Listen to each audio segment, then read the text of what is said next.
ચલો કેમ છો વિદ્યાર્થી મિત્રો? તો હવે આપણે ફિઝિક્સ ની અંદર નવું ચેપ્ટર ચાલુ કરવા જઈ રહ્યા છીએ. નવું જે આપણું જે ચેપ્ટર છે એ ચેપ્ટર નંબર 6 એનસીઈઆરટી પ્રમાણે ચેપ્ટર નંબર 6 વિદ્યુત ચુંબકીય પ્રેરણ. તો સૌથી પહેલા વિદ્યુત ચુંબકીય પ્રેરણ ચાલુ કરતા પહેલા આપણે માર્કિંગ સ્કીમ જે ગુણ પદ્ધતિ છે એ આપણે જોઈ લઈએ. તો એનસીઈઆરટી પ્રમાણે અત્યારે આપણી પાસે 5 માર્કનું આ ચેપ્ટર છે. શરૂઆત કરતા પહેલા આપણને એ ખબર હોવી પડે કે આ ચેપ્ટર કેટલા માર્કનું છે અને કેટલા એમસીક્યુ અથવા કેટલા 2 માર્કમાં 3 માર્કમાં 4 માર્કનો પ્રશ્ન પૂછાય છે. તો એ પહેલા આપણે ક્લિયર કરી લઈએ કે જે તમારું ચેપ્ટર નંબર 6 છે અત્યારની જે પેટર્ન છે એનસીઈઆરટી પ્રમાણે કુલ માર્ક એના કેટલા છે તો કે 5. બરાબર. એમાં 3 માર્કના એમસીક્યુ અને એક પ્રશ્ન જે છે એ 2 માર્કનો. 3 માર્કનો પ્રશ્ન કોઈ નહીં પૂછાય, 4 માર્કનો પ્રશ્ન નહીં પૂછાય. આ 3 અને 2 માર્કનો એક પ્રશ્ન એમ ગણીને કુલ 5 માર્કનો આપણું આ ચેપ્ટર છે. અને ચેપ્ટરનું તમે નામ જુઓ તો ચેપ્ટરનું નામ છે વિદ્યુત ચુંબકીય પ્રેરણ. શું છે? વિદ્યુત ચુંબકીય પ્રેરણ. તો વિદ્યુત ચુંબકીય પ્રેરણ તો એનો મતલબ એવો થાય કે આ ચેપ્ટરની અંદર આપણે થોડું ઘણું વિદ્યુત વિશે ભણવાનું છે અને થોડું ઘણું ચુંબકીય વિશે ભણવાનું છે અથવા તો વિદ્યુત પ્લસ ચુંબકીય વિશે ભણવાનું છે. બરાબર છે. ટૂંકમાં આ ચેપ્ટરની અંદર આપણે વિદ્યુત અને ચુંબક બંને વિશે આપણે થોડો ઘણો અભ્યાસ કરવાનો છે. ટૂંકમાં વિદ્યુત ક્ષેત્ર અને ચુંબકીય ક્ષેત્ર બંને વિશેનો અભ્યાસ કરવાનો છે. તો ચાલો વિદ્યાર્થી મિત્રો આપણે શરૂઆત કરીએ ચેપ્ટર નંબર 6 જેનું નામ છે વિદ્યુત ચુંબકીય પ્રેરણ. ચલો આને સાફ કરી દઈએ આપણે. સૌથી પહેલા જ પ્રશ્ન એવો થાય કે વિદ્યુત ચુંબકીય પ્રેરણ એટલે શું અથવા તો જેને કહેવાય પ્રસ્તાવના આપણે જોઈએ. બરાબર. સ્વાભાવિક છે આપણા મનમાં પ્રશ્ન થાય કે વિદ્યુત ચુંબકીય પ્રેરણ એટલે શું? તો સૌથી પહેલા યાદ કરો ચેપ્ટર નંબર 1 અને 2.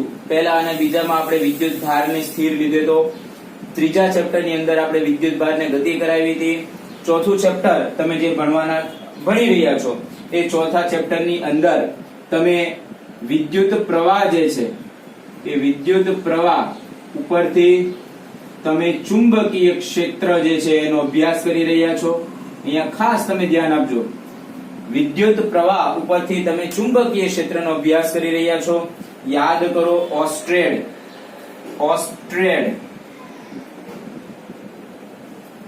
નું અવલોકન અથવા તો ઓસ્ટ્રેડ નો પ્રયોગ. એમાં શું છે તો કે એક બેટરી તમને આપી દીધી છે, એક કળ આપી દીધી છે, એની સાથે જોડેલો છે કોઈ એક તાર. બરાબર છે. અને એ તારની બાજુમાં મૂકી દીધી છે કોઈ ચુંબકીય સોય. બરાબર. આ કહી દીધી બેટરી, આ છે કળ અને આ કોઈ તાર છે. બરાબર. જ્યારે આપણે કળ જે છે એને ઓન કરીએ છીએ, બંધ કરીએ છીએ એટલે જેવો પ્રવાહ જે છે એ ગતિ કરવા લાગશે એટલે શું થાય છે તો કે પ્રવાહને કારણે આ જે ચુંબકીય સોય છે એનું કોણાવર્તન થાય છે. શું થાય છે? પ્રવાહ પસાર કરવાને કારણે આ ચુંબકીય સોય જે છે એનું કોણાવર્તન થાય છે. તમે આખો પ્રયોગ થોડું ઘણું તમે 10મા ધોરણમાં ભણીને આવ્યા છો અને ચોથા ચેપ્ટરની અંદર પણ આ વસ્તુ તમને પ્રારંભિક પ્રસ્તાવનામાં આપી છે. તો અહીંયા શું થાય છે જ્યારે તમે કળ બંધ કરો છો અથવા તો કળ શરૂ કરો છો બરાબર ત્યારે જ અહીંયા કોણાવર્તન આ જે ચુંબકીય સોય જે છે એનું કોણાવર્તન થાય છે. ટૂંકમાં તમે ત્યાં શું કરતા હતા તો કે વિદ્યુત પ્રવાહ ઉપરથી ચુંબકીય ક્ષેત્ર આજુબાજુના વિસ્તારમાં ચુંબકીય ક્ષેત્ર ઉત્પન્ન થાય એનો અભ્યાસ તમે ચોથા ચેપ્ટરની અંદર કરી રહ્યા છો. પણ હવે આપણે શું કરવાનું છે આ ચેપ્ટરની અંદર ઓબ્વિયસલી ઓસ્ટ્રેડે એવું કીધું કે ભાઈ વિદ્યુત ક્ષેત્ર અથવા તો વિદ્યુત પ્રવાહ ઉપરથી આપણે ચુંબકીય ક્ષેત્રમાં જઈ શકીએ છીએ. તો મનમાં એવો પણ વિચાર આવે કે જો વિદ્યુત પ્રવાહમાંથી ચુંબકીય ક્ષેત્રમાં જઈ શકાતું હોય તો શું ચુંબકીય ક્ષેત્રમાંથી વિદ્યુત પ્રવાહમાં જઈ શકાય? ચુંબકીય ક્ષેત્રમાંથી વિદ્યુત ક્ષેત્ર ઉત્પન્ન કરી શકાય? એવો પ્રશ્ન આપણને થાય. તો હા, આ પ્રશ્નનો જવાબ તમને મળશે હા. જેવી રીતે તમે વિદ્યુત ક્ષેત્ર, વિદ્યુત પ્રવાહ એટલે શું? તો કે વિદ્યુત ક્ષેત્ર, વિદ્યુત ક્ષેત્રમાંથી ચુંબકીય ક્ષેત્રમાં જઈ રહ્યા છો, એ જ મુજબ તમે ચુંબકીય ક્ષેત્રમાંથી પણ વિદ્યુત ક્ષેત્રમાં જઈ શકો છો. બરાબર છે? તો આ ચેપ્ટર ની અંદર આપણે ચુંબકીય ક્ષેત્રમાંથી વિદ્યુત ક્ષેત્રની અંદર જવાનું છે. અને આનો જે પ્રયોગ કર્યો છે એ પ્રયોગ માઇકલ ફેરેડે, બરાબર, માઇકલ ફેરેડે નામના સાયન્ટિસ્ટે આનો પ્રયોગ કરેલો છે. અને ફેરેડેના આપણે 2-3 આપણે પ્રયોગ જે છે એ પણ આપણે જોવાના છે. તો માઇકલ ફેરેડે શું કર્યું? તો કે ચુંબકીય ક્ષેત્રને વિદ્યુત ક્ષેત્ર, ચુંબકીય ક્ષેત્રની મદદથી વિદ્યુત ક્ષેત્ર ઉત્પન્ન કર્યું. તો સૌથી પહેલા તમને કોઈ એમ પૂછે કે ભાઈ વિદ્યુત ચુંબકીય પ્રેરણ એટલે શું? તો આપણે એવી રીતે એની વ્યાખ્યા આપી શકાય કે એવી ઘટના કે જેમાં ચુંબકીય ક્ષેત્ર દ્વારા વિદ્યુત પ્રવાહ અથવા તો વિદ્યુત ક્ષેત્ર બંને બોલી શકાય છે, ઉત્પન્ન કરી શકાય.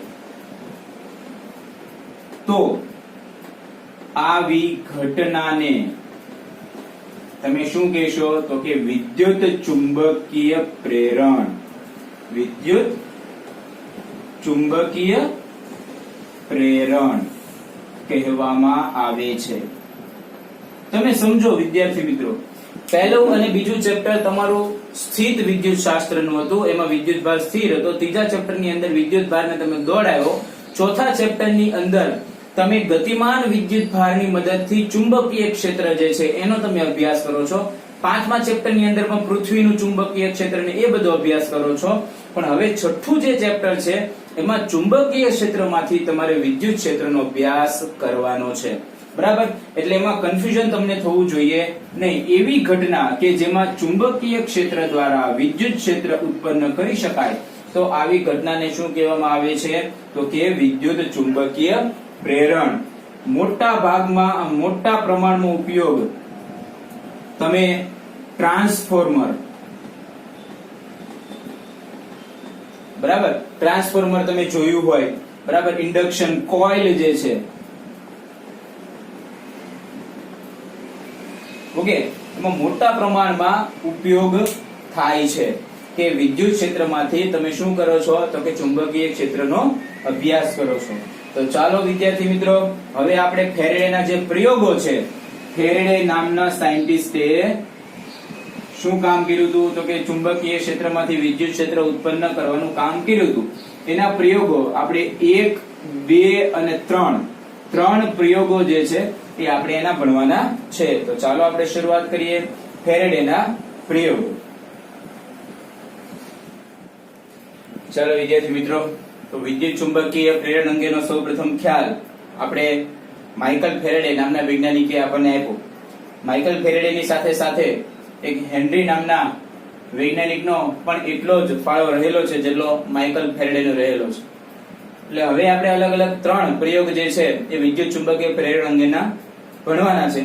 જે પ્રયોગોને એ લોકો ફેરેડે અને હેનરીના પ્રયોગ તરીકે ઓળખે છે. એમાં 1, 2 અને 3 અલગ અલગ 3 આપણે પ્રયોગો જોવાના છે. તો અત્યારે આપણે જે ચર્ચા કરીએ છીએ પહેલા નંબરનો પ્રયોગ છે, બહુ સરળ પ્રયોગ છે. પ્રયોગની અંદર તમને આ વસ્તુ જે દેખાય એ ગજીયો ચુંબક તમારી પાસે છે, બરાબર, અને આ વસ્તુ જે બતાય એ તમારી પાસે કોઈ એક કોઇલ છે. તમારે શું કરવાનું? એક કોઇલ લેવાની, બરાબર છે, અને એની સાથે તમારે ગેલ્વેનોમીટર જે છે એને જોડી દેવાનું. જે ફેરેડે અને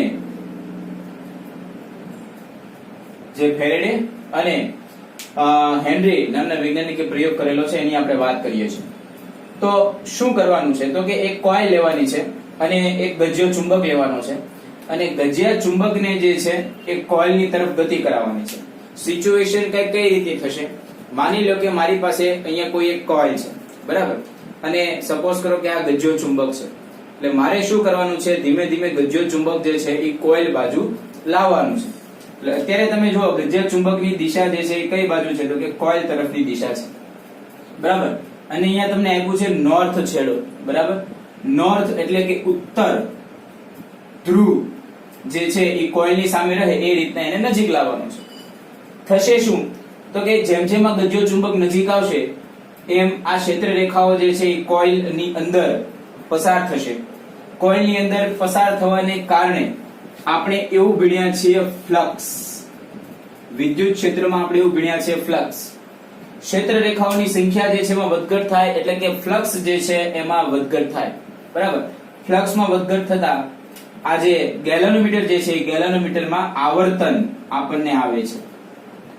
એ કોઈ પણ એક બાજુ આવશે, કાં તો જમણી બાજુ આવર્તન આવશે અથવા તો ડાબી બાજુ. આપણને ખબર છે કે ગેલેનોમીટરમાં મિડલમાં જ 0 રહેલું હોય છે. એટલે જો તમે ગજ્યા ચુંબકને આને આવી રીતે લખી શકાય, ગજ્યા ચુંબકનો કયો છેડો લીધો છે, તો કે ગજ્યો ચુંબક એનો તમે નોર્થ છેડો અથવા તો ઉત્તર ધ્રુવ કોઇલની સામે રહે એવી રીતે તમે ગતિ કરાવો છો, તો માની લો કે ગેલેનોમીટરમાં આવર્તન છે એ જમણી બાજુએ આવે છે. તો ગજ્યા ચુંબકને જો તમે પાછો લઈ જશો, બરાબર, ગજ્યા ચુંબકને પાછળ લઈ જતા આવર્તન જે છે એ આવર્તન કઈ બાજુ આવશે, તો કે ડાબી બાજુ. ટૂંકમાં ગજ્યો ચુંબક નજીક લાવશો એટલે વધારે ક્ષેત્ર રેખાઓ કોઇલ સાથે સંકળાઈ જાય. એટલે ગેલેનોમીટર માની લો કે જમણી બાજુ આવર્તન આપે, અને જો તમે આ ગજ્યા ચુંબકને દૂર લઈ જશો, કોઇલથી દૂર લઈ જશો એટલે શું થશે, તો કે એટલે એવું થાય છે કે રિવર્સ પ્રવાહને કારણે તમે ગેલેનોમીટરમાં જે જમણી બાજુ આવર્તન આવતું હતું હવે આવર્તન કઈ બાજુ આવશે, તો કે ડાબી બાજુએ તમારું આવર્તન આવશે. જેમ જેમ આ કોઇલને નજીક નજીક લાવશો એમ એમ શું થાય છે, તો કે આ પ્રવાહ જે છે એની કિંમત વધતી જાય છે. અને હા, પ્રયોગ કરતા આપણને એવું માલુમ પડે છે કે આ પ્રક્રિયા જેટલી તમે ઝડપથી કરશો, બરાબર, તમે ધીમે ધીમે લાવશો તો પ્રવાહની કિંમત જે છે એ ધીમી, આવર્તન જે તમને મળતું છે એ ધીમું મળતું છે, રિફ્લેક્શન જે આવતું છે ધીમું આવતું છે. પણ આ પ્રક્રિયા જો આ ચુંબકને આગળ પાછળ લાવવાની, આને સ્થિર રાખવાનું છે, આ કોઇલ જે છે એને હલાવવાની નથી. પણ આ ગજ્યો ચુંબક જો તમે આગળ પાછળ લાવશો તો તમને ગેલેનોમીટરની અંદર આવર્તન જમણી ડાબી ડાબી જમણી જમણી ડાબી ડાબી જમણી એ રીતના, ટૂંકમાં પહેલા જમણી બાજુ પછી ડાબી બાજુ પછી ડાબી બાજુ તો જમણી બાજુ, એવી રીતે તમને આવર્તન અહીંયા ગેલેનોમીટરમાં મળશે. પણ જો તમે આના છેડા ફેરવી નાખો, માની લો કે સાઉથ છેડો તમે અહીંયા લાવો અને નોર્થ છેડાને પાછળ કરી દો, તો અત્યારે તમને જે કોઈ રીડિંગ મળતા હતા એ રીડિંગ વિરુદ્ધ પ્રમાણમાં તમને મળશે. નજીક લાવતા તમને જમણી બાજુ આવર્તન મળતું હતું, તો નજીક લાવતા જો સાઉથ છેડો નજીક સામે હશે કોઇલની સામે, તો નજીક લાવતા તમને ડાબી બાજુ આવર્તન આવશે. ટૂંકમાં હું કહેવા એવું માંગુ છું કે ગજ્યો ચુંબક બે માંથી એકની ગતિ કરાવવાની, બંનેની ગતિ તમે કરાવશો, બંનેને સાથે સાથે આવી રીતે ગતિ કરાવશો તો ચુંબકીય ક્ષેત્ર જે છે આ ક્ષેત્ર રેખાઓની સંખ્યા જે કોઇલ સાથે સંકળાય છે એની સંખ્યામાં ફેરફાર થશે નહીં. એટલે બે માંથી એકની ગતિ એટલે કે સાપેક્ષ ગતિ જે છે એ જવાબદાર છે. અહીંયા જે પ્રવાહ ઉત્પન્ન થાય છે, ગેલેનોમીટરમાં આવર્તન આવ્યું એનો મતલબ શું થયો કે અહીંયા પ્રવાહ હાજર છે. તો જે કોઈ પ્રવાહ હાજર છે એ કોને કારણે છે, તો કે તમે ગજ્યા ચુંબકની ગતિ કરાવો છો એને કારણે છે. હવે ગજ્યા ચુંબકની ગતિ તમે એવી રીતે પણ કરાવી શકો કે સાથે સાથે કોઇલને પણ ગતિ થાય, ટૂંકમાં આવી રીતે ગતિ.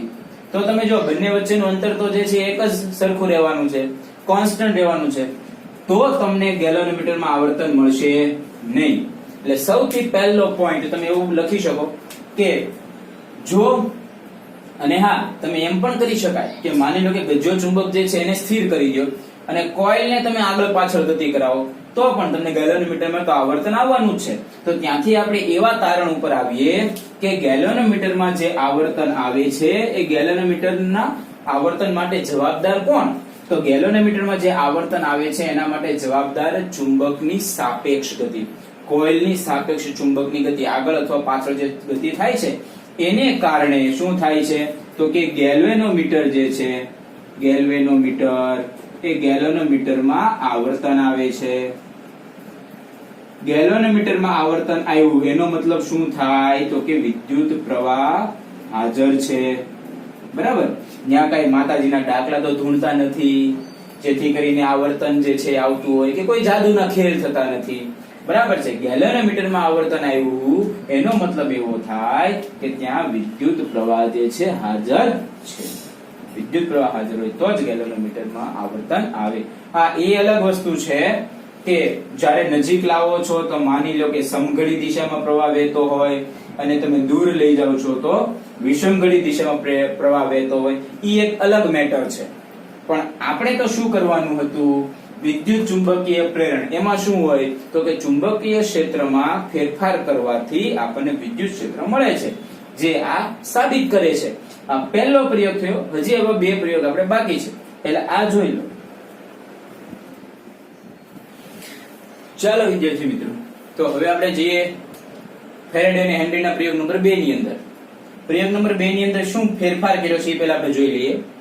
પહેલો જે પ્રયોગ હતો, અહીંયા તમને આપ્યું હતું એક ચુંબક, ગજ્યો ચુંબક તમે લીધું હતું અને એને તમે આગળ પાછળ ગતિ કરાવતા હતા. બીજા પ્રયોગની અંદર આ પહેલી જે કોઇલ છે C1, બરાબર, એ C1 તો મેં એઝ ઇટ ઇઝ રાખી છે, એમાં કોઈ પણ પ્રકારનો ફેરફાર કર્યો નથી. એ C1 ની સાથે ગેલ્વેનોમીટર જોડેલું છે અને બધું એઝ ઇટ ઇઝ. પરંતુ જે C2 જે છે, આ એક નવી કોઇલ મેં લીધી છે. જે ગજ્યો ચુંબક હતો એ ગજ્યો ચુંબક કાઢી નાખ્યો, પણ એની જગ્યાએ એક બીજી કોઇલ લઈ લીધી, નામ આપી દીધું C2, અને એ કોઇલની સાથે મેં જોડી દીધી બેટરી, બરાબર છે. હવે હું શું કરું છું કે સૌથી પહેલા મેં શું કર્યું તો કે આ જ પરિસ્થિતિમાં બેટરી જે છે એ બેટરી મેં ઓન કરી. શું કરી? બેટરી જે છે મેં ઓન કરી. તો એનાથી શું થયું તો કે જ્યારે મેં બેટરી ઓન કરી એટલે પ્રવાહ જે છે એનું નિર્માણ થયું. એ પ્રવાહ જે છે એ આ કોઇલમાંથી પસાર થયો. એટલે બેટરી ઓન કરતા પ્રવાહ જે છે એ કોઇલ C2 માંથી પસાર થશે. ક્યાંથી પસાર થશે તો કે કોઇલ C2 માંથી. એટલે આ જે C2 જે કોઇલ છે એ C2 માંથી પ્રવાહને કારણે, C2 માં પ્રવાહને કારણે C2 ની આજુબાજુ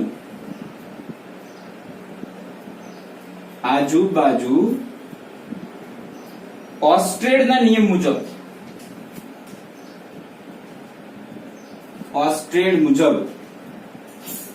ચુંબકીય ક્ષેત્ર ઉત્પન્ન થશે.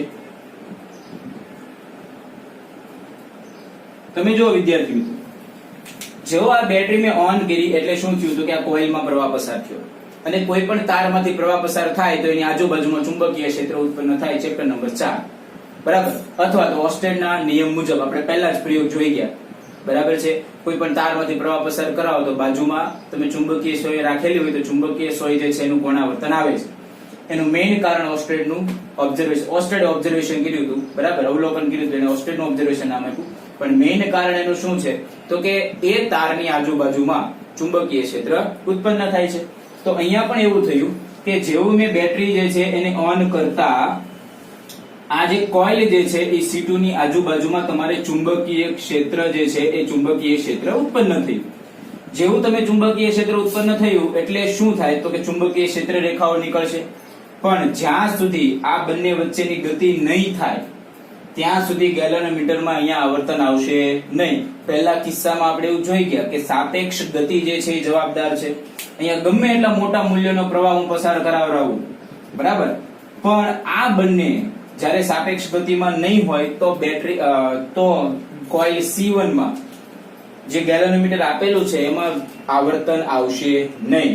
પણ હવે હું શું કરું છું, જેવી મેં બેટરી ઓન કરી દીધી, અહીંયા ચુંબકીય ક્ષેત્ર ઉત્પન્ન થયું, એટલે આ જે કોઇલ જે છે C2 નામની કોઇલ છે એને ધીમે ધીમે હું આગળ C1 તરફ લાવું છું આ દિશામાં.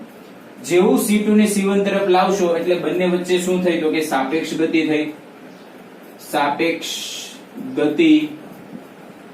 થઈ. જેવી સાપેક્ષ ગતિ થાય એટલે શું થાય તો કે કોઇલ C1 સાથે ચુંબકીય ક્ષેત્ર રેખાઓ સંકળાય.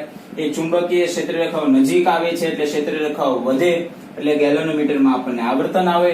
અને આ જ પરિસ્થિતિ જો આપણે દૂર લઈ જઈએ તો ગેલોનોમીટર કોઇલ C1 માંથી ક્ષેત્ર રેખાઓ જે સંકળાય છે એની સંખ્યા ઘટે, એટલે ગેલોનોમીટરમાં જે પ્રવાહ જે છે એ કઈ દિશામાં આવે તો કે વિરુદ્ધ દિશામાં. જે પહેલા પ્રયોગની અંદર ભણ્યા એ જ બંને માંથી કોઈ એકની ગતિ કરાવવી કમ્પલસરી છે, ફરજિયાત. બંનેને એક સાથે આવી રીતે ગતિ કરાવશો તો કોઈ પણ પ્રકારનો પ્રવાહ જે છે એ ગેલોનોમીટરમાં તમે પ્રવાહની હાજરી જે છે એ ગેલોનોમીટરમાં તમે નોંધી શકશો નહીં. એટલે કમ્પલસરી બંને વચ્ચેની સાપેક્ષ ગતિ જે છે એ સાપેક્ષ ગતિ જે છે, જે પહેલા પ્રયોગમાં જોયું હતું એમ, સાપેક્ષ ગતિ પ્રવાહના નિર્માણ માટે જવાબદાર છે. માની લો કે આને નજીક લાવો છો ગેલોનોમીટરમાં જમણી બાજુ આવર્તન આવે, તો આને દૂર લઈ જશો તો ગેલોનોમીટરમાં ડાબી બાજુ આવર્તન આવશે. ફરક શું મેં ફેરફાર કર્યો તો કે એક કોઇલ અને એક બેટરી લીધી. ગજ્જો ચુંબક, આની પહેલાનો પ્રયોગમાં ગજ્જો ચુંબક તમને રેડીમેડ આપ્યો હતો, પણ અહીંયા શું કર્યું તો કે બેટરીમાંથી તમે પ્રવાહ પસાર કર્યો. તો કોઇલમાંથી જો તમે પ્રવાહ પસાર કરો તો કોઇલ એક ચુંબક જ બને છે, કારણ કે આજુબાજુમાં ચુંબકીય ક્ષેત્ર ઉત્પન્ન થાય છે, બરાબર. પણ જો બંને સ્થિર હશે તો ગેલોનોમીટરમાં પ્રવાહનું નિર્માણ નહીં થાય, બરાબર. જો બંને વચ્ચેની સાપેક્ષ ગતિ હોય તો જ પ્રવાહનું નિર્માણ થશે. ઓકે, જોઈ ચલો તો વિદ્યાર્થી મિત્રો, હવે આપણે જઈ રહ્યા છીએ ફેરેડે અને હેનરીનો પ્રયોગ નંબર 3. પણ પ્રયોગ નંબર 3 જે છે એની આકૃતિ બીજા પ્રયોગને મળતી જ આવે છે. ફરીવાર એક બીજા નંબરના પ્રયોગમાં એક જગ્યાએ અહીંયા ફેરફાર કર્યો છે. અહીંયા જે મેં બેટરી જોડેલી છે એની સાથે કળ એક જોડેલી છે, કી જેને કહેવાય. એ કી જે છે એનું નામ છે ટેપિંગ કી. ટેપિંગ કી એટલે કેવી કી કે તમે દબાવી રાખો ત્યાં સુધી એ ચાલુ રહે, તમે હાથ હટાવી લો એટલે પાછી બંધ થઈ જાય. જેમ આપણે ડોરબેલ હોય, બરાબર, કોઈ પણ ઘરની બહાર આપેલો ડોરબેલ હોય તો ડોરબેલમાં કેવી સ્વિચ હોય પુશઅપ વાળી, એ એક ટેપિંગ કી અહીંયા આપેલી છે. તો જ્યારે આ જે ટેપિંગ કી છે એ ટેપિંગ કીને જો હું દબાવી રાખું તો પ્રવાહ જે છે એ પસાર થાય, અને એ જે કી જે છે એને છોડી દઉં, છોડી દેતા પ્રવાહ જે છે એ થઈ જશે 0. કળ એવી કળ છે, અત્યારે તમે જો તો સર્કિટ કેવી છે, ખુલ્લી. સર્કિટ ખુલ્લી છે એટલે પરિપથ જે છે આ C2 નંબરની કોઇલ છે એમાં કોઈ પણ પ્રવાહ પસાર થશે નહીં. પણ જેવી રીતે આ જે સ્વિચ છે એને હું દબાવું એટલે શું થાય તો કે મેં દબાવ્યું એટલે શું થાય તો કે પ્રવાહ જે છે એ પસાર થાય. પ્રવાહ પસાર થાય એટલે આ કોઇલમાંથી પણ પ્રવાહ પસાર થાય, એટલે કોઇલની આજુબાજુ ચુંબકીય ક્ષેત્ર ઉત્પન્ન થાય, અને ચુંબકીય ક્ષેત્ર રેખા ઉત્પન્ન થવાને કારણે થોડી ઘણી ચુંબકીય ક્ષેત્ર રેખાઓ છે એ આ કોઇલ સાથે સંકળાય છે, બરાબર. જ્યારે હું કી છોડી દઉં, આ મેં કળ જે દબાવેલી છે એ હું છોડી દઉં તો ત્યારે શું થઈ જાય છે તો કે પ્રવાહ થઈ જાય છે 0. પ્રવાહ શું થઈ જાય છે 0. તો પ્રવાહ 0 થઈ જાય છે તો ત્યારે શું થઈ જાય છે, ચુંબકીય ક્ષેત્ર રેખાઓ શું થઈ જાય છે તો કે 0 થઈ જાય છે. તો અહીંયા મેં એવું નોંધ્યું અથવા તો ફેરેડે એવું નોંધ્યું કે જ્યારે એ સ્વિચ ઓન કરે છે, આ કી જે છે એ ઓન કરે છે ત્યારે, અને એ કી જે છે એ જ્યારે ઓફ કરે છે ત્યારે ગેલ્વેનોમીટર આવર્તન આપે છે. શું આપે છે? ગેલ્વેનોમીટર આવર્તન આપે છે. કઈ રીતના? જ્યારે સ્વિચ ઓન કરી તરત જ ગેલ્વેનોમીટરમાં આવર્તન આવ્યું, માની લો કે જમણી બાજુ. પછી સ્વિચ તમે કન્ટિન્યુઅસ દબાવી રાખશો તો ગેલ્વેનોમીટરમાં પાછું આવર્તન થશે 0. જેવી તમે દબાવેલી સ્વિચ ઉઠાવી દેશો એટલે ગેલ્વેનોમીટરમાં ડિફ્લેક્શન આવશે ડાબી બાજુ. જેવું તમે દબાવશો એટલે ગેલ્વેનોમીટરમાં ડિફ્લેક્શન આવશે જમણી બાજુ, બરાબર. કન્ટિન્યુઅસ દબાવી રાખશો તો કાંટો પાછો થઈ જશે 0, બરાબર. અને ફરીવાર તમે જો સ્વિચ ઓફ કરી દેશો તો ગેલ્વેનોમીટરમાં જે ડિફ્લેક્શન આવે છે ડાબી બાજુ. ઘણીવાર કોઈ એક ટુ વ્હીલરમાં તમે જોયું હોય તો ટુ વ્હીલરમાં તમે જે કી જે છે સ્વિચ, બરાબર, એ કી એની ચાવીથી ઓન કરો તો તમે જોયું તો સ્પીડોમીટરમાં જે કાંટો જે છે આમ ફૂલ સ્કેલ ડિફ્લેક્શન થઈને આવે, પણ પછી તમારી કી જે છે તો ઓન જ છે, તો એનો જે કાંટો જે છે એ આમ કોન્સ્ટન્ટ રહેતો નથી, એ પાછો શું થઈ જાય, તમે જ્યારે સ્વિચ ચાલુ કરો છો ત્યારે એકવાર આમ ડિફ્લેક્શન થઈ અને પાછો 0 થઈ જાય છે. તો અહીંયા સેમ પરિસ્થિતિ અહીંયા છે કે જો હું કી કોન્સ્ટન્ટ ઓન રાખીશ તો કોન્સ્ટન્ટ ઓન રાખીશ તો સતત આમાંથી પ્રવાહ પસાર થતો હશે, ચુંબકીય ક્ષેત્ર પણ ઉત્પન્ન થતું હશે, પણ ગેલેનોમીટરમાં તમને આવર્તન મળશે નહીં. જ્યારે હું ઓફ કરીશ કે ઓન કરીશ ઈ ત્યારે જ્યારે ઓન કર્યું તો એકવાર ગેલેનોમીટરમાં આવર્તન આવી ગયું, પાછું 0 થઈ ગયું. બરાબર. જ્યારે ઓફ કરીશ ત્યારે ફરીવાર આવર્તન આવ્યું અને 0 થઈ ગયું. પણ જ્યાં સુધી આ બેની ગતિ નહીં થાય ત્યાં સુધી તમારે ગેલેનોમીટરમાં આવર્તન આવશે નહીં. તો અહીંયા શું ઘટના બને છે? જ્યારે કી ઓન કરો છો ત્યારે બી ગેલેનોમીટરમાં આવર્તન આવે છે, જ્યારે કી ઓફ કરો છો ત્યારે બી ગેલેનોમીટરમાં આવર્તન આવે છે. તો એ ઘટના શું બને છે તો એની આપણે ચર્ચા કરીએ કે જ્યારે આપણે સ્વિચ ઓન કરીએ છીએ ત્યારે શું થાય છે. માની લો કે અત્યારે સ્વિચ ઓફ છે. શું છે? સ્વિચ ઓફ છે. તો આ ગૂંચળા સાથે સંકળાતી ચુંબકીય ક્ષેત્ર રેખાઓ કેટલી છે? તો કે 0. કેટલી ક્ષેત્ર રેખાઓ સંકળાય છે? તો કે 0. પણ જેવું હું ઓન કરીશ એટલે બેટરીમાંથી પ્રવાહ પસાર થશે અને ફટાકથી અહીંયા ચુંબકીય ક્ષેત્ર ઉત્પન્ન થશે અને અમુક ચુંબકીય ક્ષેત્ર રેખાઓ જે છે એ આ કોઇલ સાથે સંકળાશે એટલે કોઇલના ફ્લક્સમાં વધારો થયો. બરાબર. પણ જો હું સ્વિચ કોન્સ્ટન્ટ ઓન રાખીશ, વિદ્યુત પ્રવાહ જે પસાર થશે પ્રવાહ અચળ પ્રવાહ પસાર થશે તો ચુંબકીય ક્ષેત્ર પણ અચળ થશે એટલે આ ક્ષેત્ર રેખાઓ સંકળાઈ જે છે એ પણ અચળ રહેશે એટલે ગેલેનોમીટરમાં કોઈ પણ પ્રવાહ મળશે નહીં. પણ જ્યારે હું આ સ્વિચને ઓફ કરું છું એટલે સડનલી શું થાય છે કે જે ક્ષેત્ર રેખાઓ સંકળાતી હતી હવે એ ક્ષેત્ર રેખાઓ એકદમ થઈ ગઈ 0. અહીંયા પ્રવાહ પસાર ન થાય, અહીંયા ચુંબકીય ક્ષેત્ર રેખાઓ 0 થઈ ગઈ એટલે અહીંયા ક્ષેત્ર રેખાઓ જે સંકળાય છે એ પણ કેવી થઈ ગઈ? 0. એટલે ફટાકથી તમને ગેલેનોમીટર આવર્તન આપશે. તો અહીંયા આપણે કયા તારણ ઉપર આવીએ છીએ? તો અહીંયા એવા તારણ ઉપર આપણે આવીએ છીએ કે જો તમારે ગેલેનોમીટરમાં આવર્તન જોતું હોય, આવર્તન માટે ચુંબકીય ક્ષેત્ર જે છે એ ચુંબકીય ક્ષેત્રનો ફેરફાર જરૂરી છે. શું? ચુંબકીય ક્ષેત્રનો ફેરફાર. ચુંબકીય ક્ષેત્ર ન બોલવું તો ચુંબકીય ફ્લક્સ બોલો. ચુંબકીય ક્ષેત્ર આમ તો સુટેબલ નથી, તમે ચુંબકીય ફ્લક્સ બોલો. ફ્લક્સમાં ફેરફાર જરૂરી છે. ફ્લક્સ એટલે શું? તો કે કોઈ પણ કોઇલમાંથી પસાર થતી ક્ષેત્ર રેખાઓની સંખ્યા. જ્યારે તમે ઓન કરો છો તો ફટાકથી ક્ષેત્ર રેખાઓ પસાર થાય છે એટલે ફ્લક્સમાં ફેરફાર થયો એટલે આવર્તન આવ્યું. પછી કોન્સ્ટન્ટ તમે ઓન રાખો છો તો ક્ષેત્ર રેખાઓ જેટલી પહેલા જતી તેટલી ક્ષેત્ર રેખાઓ જાય છે, ફ્લક્સમાં કોઈ પણ ફેરફાર થયો નથી એટલે આવર્તન નહીં આવે. જેવું તમે સ્વિચ ઓફ કરશો એટલે ફટાકથી ક્ષેત્ર રેખાઓ થઈ જાય છે 0. ક્ષેત્ર રેખાઓ 0 થઈ ગઈ એટલે પાછો ફ્લક્સમાં ફેરફાર થયો, ફ્લક્સમાં ફેરફાર થયો એટલે ફરીવાર તમને શું મળ્યું? ગેલેનોમીટરમાં આવર્તન મળ્યું. ટૂંકમાં વિદ્યુત પ્રવાહના નિર્માણ માટે તમારે જરૂરી જે વિલન જે છે એ શું છે? તો કે ચુંબકીય ફ્લક્સ. ચુંબકીય ફ્લક્સમાં ફેરફાર થવો જોઈએ. વિદ્યુત પ્રવાહના નિર્માણ માટે ફ્લક્સમાં ફેરફાર જરૂરી છે. ફ્લક્સમાં ફેરફાર થશે તો જ પ્રવાહનું નિર્માણ થશે. આ ત્રણેય પ્રયોગની અંદર તમે એ જ વસ્તુ નોંધવાની છે. પહેલા પ્રયોગની અંદર ગજ્યા ચુંબકને તમે આગળ પાછળ કરતા હતા, કોઇલ હતી તો શું થતું હતું? બંને વચ્ચેનું અંતર વધઘટ થતું હતું. એટલે શું થતું હતું કે ક્ષેત્ર રેખાઓની સંખ્યા જે કોઇલ સાથે સંકળાય છે એ ક્ષેત્ર રેખાઓની સંખ્યા વધઘટ થયા કરતી હતી. તમે પ્રક્રિયા ફટાફટ કરતા હતા તો સંખ્યા ઝડપથી વધઘટ થતી હતી એટલે પ્રવાહ જે છે ઝડપથી ફેરફાર થતો હતો, ડિફ્લેક્શન તમને આવતું હતું. ઓકે.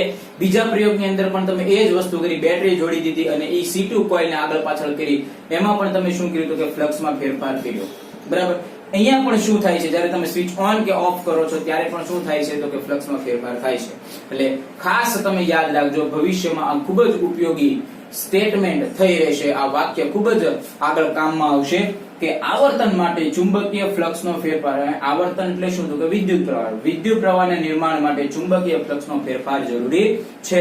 જો ચુંબકીય ફ્લક્સમાં ફેરફાર નહીં થાય, આમ નામ તમે પ્રક્રિયા રાખશો, કન્ટિન્યુઅસ અહીં સ્વિચ ઓન રાખો જોઈએ, આને કોઈ ફેરફાર થશે નહીં, આને કોઈ ફરક પડતો નથી. કોન્ટિન્યુઅસ ઓન રાખો તો ચુંબકીય ક્ષેત્ર પણ ઉત્પન્ન થાય છે, આ કોઇલમાંથી પ્રવાહ પણ પસાર થાય છે, ચુંબકીય ક્ષેત્ર રેખાઓ પણ આની સાથે સંકળાય છે, પણ ક્ષેત્ર રેખાઓની સંખ્યા વધઘટ થવી જોઈએ, ફ્લક્સમાં ફેરફાર થવો જોઈએ. તો જ તમને આવર્તન મળે, તો જ તમને વિદ્યુત પ્રવાહ મળે. આ ફેરેડે અને હેનરી નામના પ્રયોગે આ બે મહત્વના સૂચનો કર્યા, એક સાપેક્ષ ગતિ અને ફેરફાર, ચુંબકીય ફ્લક્સનો ફેરફાર. ઓકે, ચલો વિદ્યાર્થી મિત્રો, હવેનો જે નવો ટોપિક જે છે એ છે ચુંબકીય ફ્લક્સ. સેમ ટોપિક આપણે ચેપ્ટર નંબર પહેલામાં આપણે ભણી ગયા, ત્યાં આપણે વિદ્યુત ફ્લક્સ એવું ભણ્યા હતા, વિદ્યુત ફ્લક્સ. અને સેમ ટોપિક અહીંયા આપણે ભણવાનો છે, પણ ચુંબકીય ફ્લક્સ છે. ત્યાં આપણે જોયું હતું વિદ્યુત ફ્લક્સ, પણ અહીંયા આપણે જે જોવાના છે એ ચુંબકીય ફ્લક્સ. તો જે વિદ્યુત ફ્લક્સ ની આપણે વ્યાખ્યા આપી હતી કે કોઈ પણ આડછેદમાંથી પસાર થતા ક્ષેત્ર રેખાઓની સંખ્યા, એવી જ રીતે તમે ચુંબકીય ફ્લક્સ ની પણ વ્યાખ્યા આપી શકો કે આડછેદમાંથી, સીધી રીતના તમારે જો સિમ્પલ ભાષામાં આપવી હોય વ્યાખ્યા, તો આડછેદમાંથી પસાર થતી ચુંબકીય ક્ષેત્ર રેખાઓની સંખ્યા, ચુંબકીય ક્ષેત્ર રેખાઓની સંખ્યા, એને શું કહેવાય? તો કે ચુંબકીય ફ્લક્સ. ચુંબકીય ફ્લક્સ નું જો તમે સૂત્ર જોવો તો ફ્લક્સ ને આપણે નામ આપીએ છીએ ફાઈ, જે આપણે પહેલા ચેપ્ટરમાં પણ આપેલું, પણ અહીંયા આપણે એને દર્શાવશું ફાઈ બી વડે. કારણ કે ચુંબકીય ક્ષેત્ર ને નોટેશન, જેમ આપણું વિદ્યુત ક્ષેત્ર દર્શાવવા માટેનું નોટેશન સંજ્ઞા કેપિટલ E હતી, એવી રીતે ચુંબકીય ક્ષેત્ર દર્શાવવા માટેની સંજ્ઞા કેપિટલ B છે. બરાબર? ઇઝ ઇક્વલ ટુ, સૂત્ર જે છે એ થશે B ડોટ A. જે વિદ્યુત ફ્લક્સ માટે તમે જોતા હતા, તો વિદ્યુત flux phi is equal to તમે લખતા હતા E ડોટ A. બરાબર? જે વિદ્યુત ક્ષેત્ર જે કામ કરતું હતું એ જ વસ્તુ અહીંયા ચુંબકીય ક્ષેત્ર કામ કરે છે. એટલે આપણી પાસે ફ્લક્સ નું સૂત્ર જે છે, ચુંબકીય ફ્લક્સ નું સૂત્ર જે છે એ થઈ જશે phi dot A, sorry B dot A. પછી જો તમારે અદિશ સ્વરૂપે લખવું હોય તો તમે આ રીતે પણ લખી શકો, BA cos થીટા. બરાબર? જ્યાં cos થીટા શું છે? તો કે જ્યાં cos થીટા અથવા તો થીટા એ સદિશ B અને સદિશ A વચ્ચેનો કોણ છે. શું છે? સદિશ B અને સદિશ A વચ્ચેનો કોણ અથવા તો ખૂણો છે. બરાબર? જો તમારે આકૃતિની મદદથી સમજવું હોય આકૃતિમાં, તો અત્યારે એવું તમે ધારી લો કે કોઈ એક આડછેદ છે, એ કંઈક આ રીતના તમને આપેલું છે, આડછેદ તમને આ રીતના આપેલું છે, અને ક્ષેત્ર રેખાઓ જે છે એ ક્ષેત્ર રેખાઓ કંઈક આ રીતના છે. ઓકે? અને ક્ષેત્ર સદિશ જે છે એ કંઈક આ દિશામાં છે. ટૂંકમાં હું એવું કહી રહ્યો છું કે અહીંયા આડછેદ કંઈક આ રીતના છે. બરાબર? અને ચુંબકીય ક્ષેત્ર રેખાઓ આમ ત્રાસી જાય છે. બરાબર? કંઈક આવી રચના છે. તો આ તમારું ચુંબકીય ક્ષેત્ર B થઈ ગયું, આ તમારો ક્ષેત્ર સદિશ A થઈ ગયો. તો અહીંયા જે ખૂણો બને છે, બરાબર, એ ચુંબકીય ક્ષેત્ર અને આ ક્ષેત્ર સદિશ વચ્ચેનો જે ખૂણો બને છે એ ખૂણો તમારો આ છે. બરાબર? અને એમાં તમારી પાસે અદિશ ગુણાકાર છે, એટલે cos થીટા તમારે લેવાનું થશે. જો ચુંબકીય ક્ષેત્ર રેખાઓ અને A બંને એક જ દિશામાં હોત, એકબીજાને સમાંતર હોત, તો થીટા આવે 0. જો આવી રીતના રચના હોત, બરાબર, માની લો કે આપણે એવું ધારી લઈએ ચુંબકીય ક્ષેત્ર રેખા x દિશામાં છે અને આડછેદ છે આવી રીતના છે, તો આડછેદનું ક્ષેત્રફળ જે છે સદિશ A એની દિશા ઉપરની થઈ ગઈ અને ચુંબકીય ક્ષેત્ર જમણી બાજુ થઈ ગયું, એટલે ખૂણો 90 બને, એટલે cos 90 એટલે કે 0. એ જે પરિસ્થિતિ હોય એ પ્રમાણે તમારે એ સૂત્ર મૂકવાનું. આ તો આપણી પાસે નિયમિત ચુંબકીય ક્ષેત્ર હોય એનું સૂત્ર લેવાનું થાય તો આપણે ફ્લક્સ નું સૂત્ર B A cos θ એવી રીતે લખી શકીએ. પણ જો તમારી પાસે અનિયમિત ચુંબકીય ક્ષેત્ર હોય તો, અથવા તો વક્ર સપાટી જે છે કે વક્ર સપાટી હોય, તો કેવી રીતે કરવાનું? તો આપણે ઉદાહરણ તરીકે ધારી લઈએ કે મારી પાસે કોઈ એક આવી વક્ર સપાટી છે. ચલો, બરાબર છે, આપણે કંઈક આવી રીતે રેન્ડમલી ધારી લઈએ કોઈ આવી વક્ર સપાટી છે. બરાબર? અને ચુંબકીય ક્ષેત્ર રેખાઓ છે એ અનિયમિત ચુંબકીય ક્ષેત્ર રેખાઓ છે. એટલે માની લો કે ચુંબકીય ક્ષેત્ર રેખાઓ છે કે આવી રીતના છે. ઓકે? તો કોઈ પણ એક ક્ષેત્ર રેખાઓ અત્યારે લઈએ, માની લો કે આ જે ક્ષેત્ર રેખા છે એ આ દિશામાં જઈ રહી છે.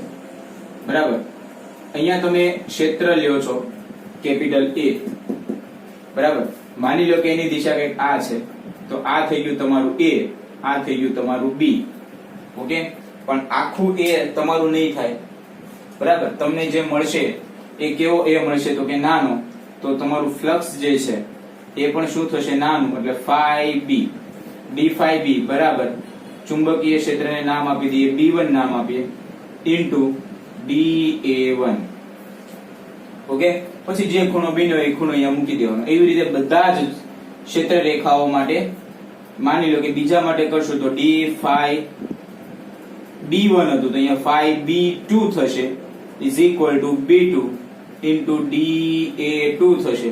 પણ જો કુલ ફ્લક્સ તમારે જોતું હશે તો B1 into dA1 plus B2 into dA2 એવી રીતે ડેશ ડેશ ડેશ કરી દેવાનું.